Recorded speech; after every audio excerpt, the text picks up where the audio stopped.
Hello guys, today I have got Redmi Buds 8 Lite and I'm going to show you how to fix the battery level of your earphones is not reliable.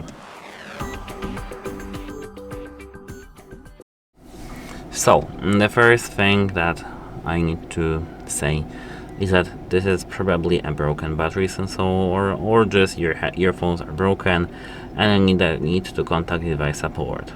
And there are not so many fixes that you can do. The first thing that you can do is to try charging them up to 100%. Leave them plugged in for 2 hours and then check if the battery level is reliable. Sometimes the battery needs to recalibrate. If it doesn't work still, you need to perform a factory reset. Open the case and hold the button right here.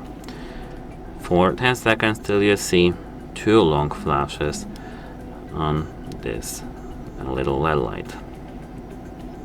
If it doesn't work still, you need to try connecting your earbuds to a different device and checking the battery level on the second device, and if it's I don't know, reliable there. If it's not reliable on the second device and the battery zincs are the same, you need to contact the device support. Goodbye.